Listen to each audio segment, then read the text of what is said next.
Okay. Okay. Right, Bismillah. Okay, folks, welcome back. In this next video, we're going to be looking at.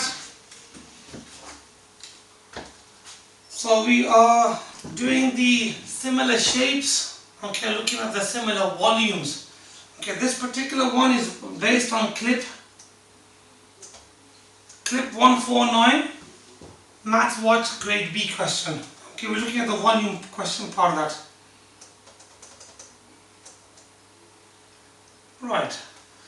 We start off with cylinder A is mathematically similar to cylinder B. Okay, we're looking at the volume here, because the volume of cylinder A is 240. Calculate the volume of cylinder B.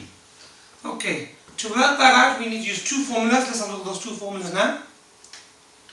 So we have, for example, volume of the original multiplied by the scale factor cubed is equal to the volume of the enlarged.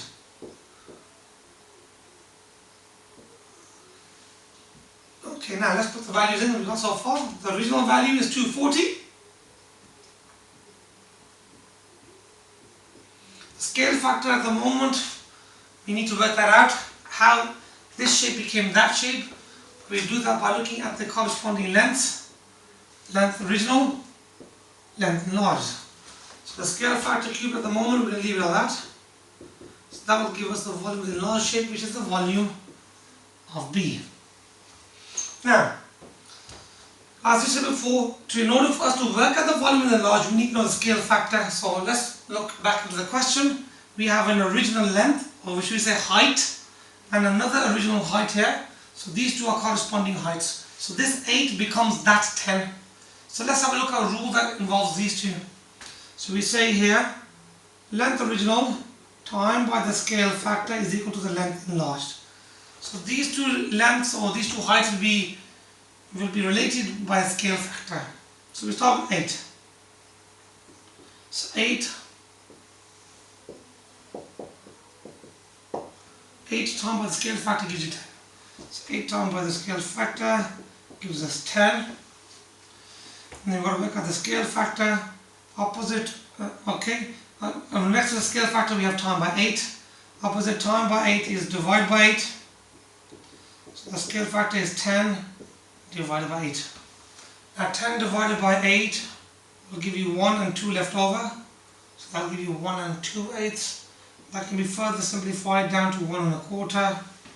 Okay, for those of you who like decimals, you can write that as scale factor is equal to 1.25, or you can have it in its equivalent form as 5/4.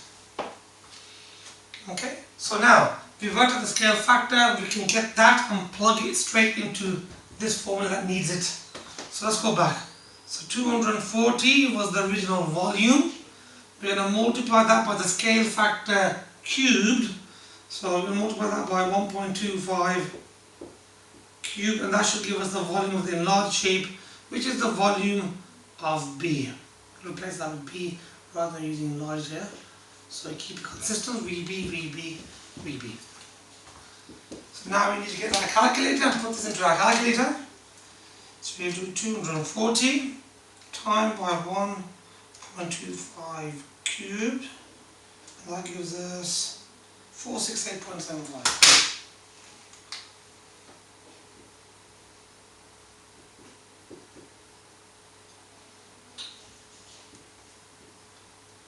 And the question is finished. So just to quickly recap this question, in order to find the enlarged volume, we need to first of all look at the length that they're given us, or in the context of the question is the height. So this height corresponds to that height, and from that piece of information we can work out the scale factor. We can see how many times it's been made larger by considering the heights. Okay, and using this formula, length original, in this case is the height, times by the scale factor will give you the height of the enlarged one. So you put our values in, 8 times by the scale factor is equal to 10. You rearrange that to work out the scale factor, that gives us 1.25. We got this 1.25 and we plug it straight into here, because we had volume of the original times by the scale factor cubed equals the volume of the enlarged one. Or in this case what we said, the volume of the enlarged one was volume of B. So 240 from this one times by the value that we got from 1.25 cubed will give us our new enlarged volume, which ends up to be 468.75 centimeters cubed. Okay folks, I hope this question has helped you with the topic of similar shapes, but we're looking at volume here, which involves the grade C topic, which is a similar length, but now we've got an addition of the volume formula as well, which has scale factor cubed. Okay folks, thank you very much for joining us on this video. Please come back and join us on some more videos. Thank you.